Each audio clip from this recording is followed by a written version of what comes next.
नमस्कार साथियों, स्वागत है आपका अपने YouTube चैनल वाईके ऑनलाइन एजुकेशन में। दोस्तों, एनसीईआरटी की हमारी सीरीज़ चल रही थी, जिसमें पिछले वीडियोस में हमने कक्षा 9 के एनसीईआरटी के तो सारे क्लियर हम कर चुके हैं, सारे चैप्टर। अगर आपने वो वीडियोस नहीं देखे हैं तो आप ज़रूर देख लीजिए, आपको लिंक इसी वीडियो के नीचे डिस्क्रिप्शन में मिल जाएगा। और अब हमारा जो एनसीईआरटी कक्षा 10 का सिलेबस है वो चल रहा है, जिसमें आज हमारा तीसरा अध्याय है।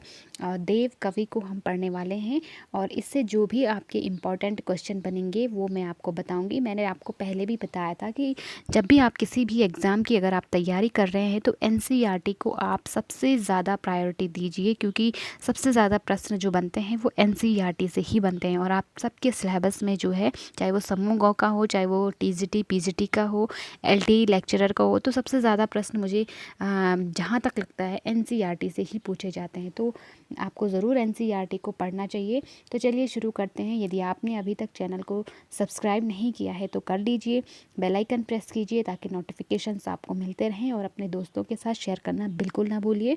बढ़ते हैं आगे। देखिए, जो हम देव कवि को पढ़ रहे हैं ना, तो ये जो देव हैं ये हिंदी साहित्य की जो रीतिकालीन परंपरा थी, रीतिबद्ध जो कवि थे, जो दरबारी साहित्य लिखा गया रीतिकाल में, यानी कि जो बड़े बड़े राजा महाराजा होते थे तो उनके दरबार में रहकर जो काव्य लिखा गया उसको रीतिबद्ध काव्य कहा जाता है।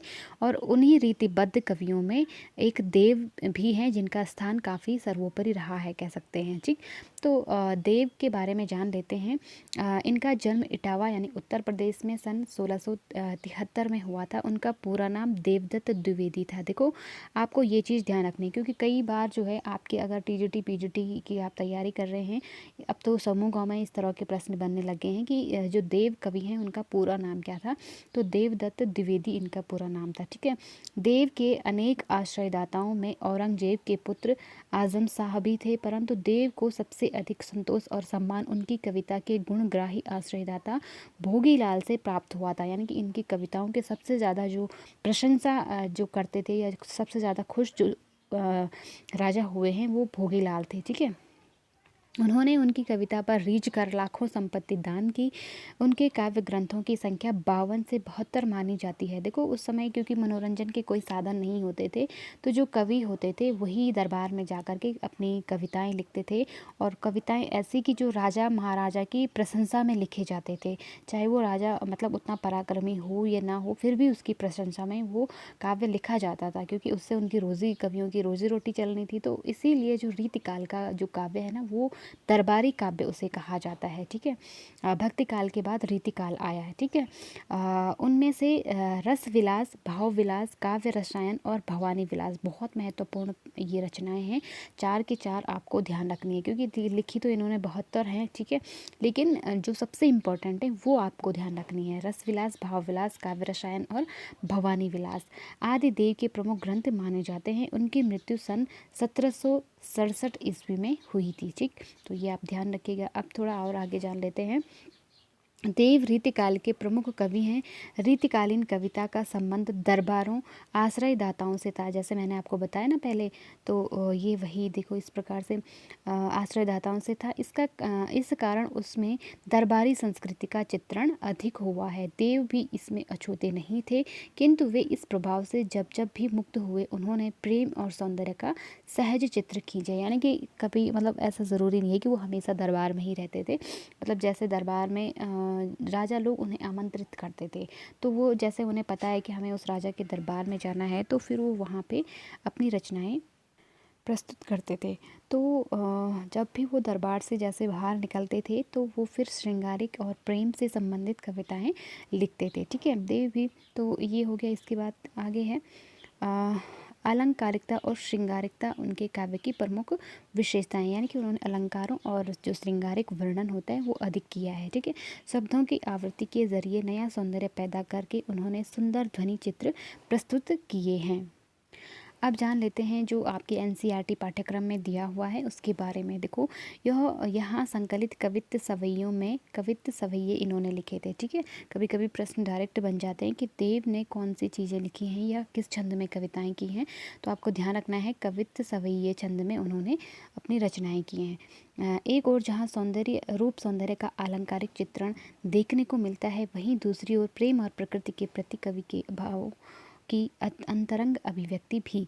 पहले सवैये में कृष्ण को राजसी के रूप में कृष्ण के राजसी रूप सौंदर्य का वर्णन है, जिसमें उस युग का सामंती वैभव झलकता है। दूसरे कवित्त में बसंत को बालक रूप में दिखाकर प्रकृति के साथ एक रागात्मक संबंध की अभिव्यक्ति हुई है। तीसरे कवित्त में पूर्णिमा की रात में चांद तारों से भरे आकाश की आभा का वर्णन है।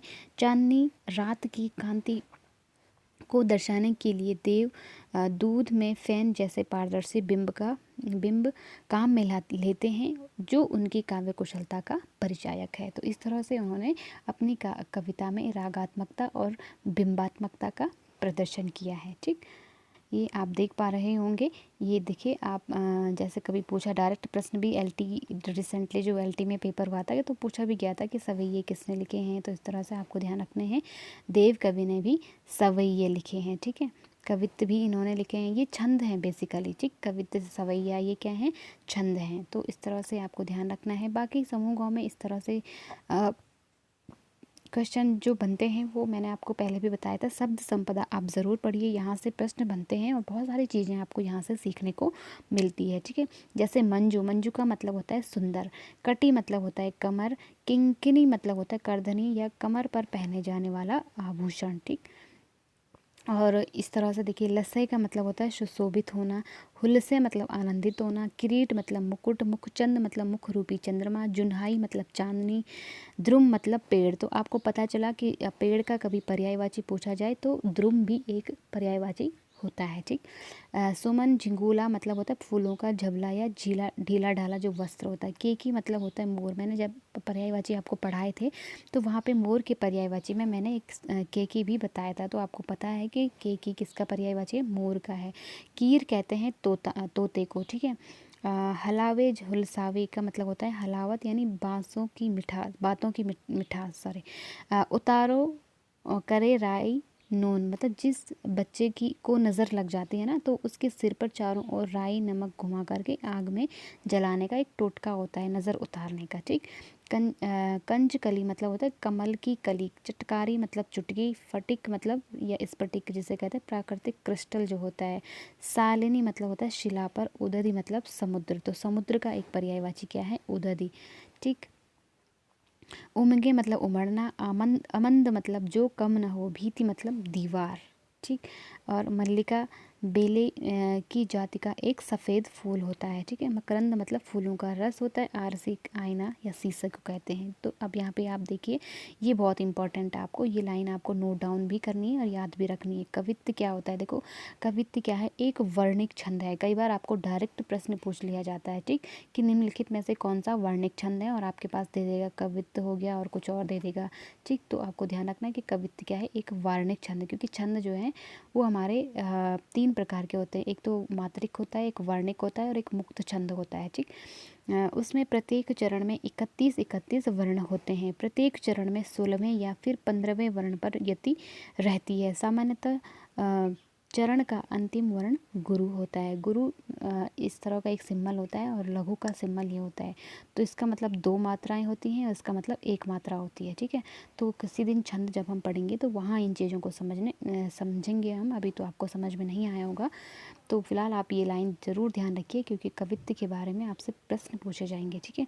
पायनी नूपुर के आलोक भाव समय, तो इस तरह से ये चीज़ें आपको नहीं पूछे जाएंगी।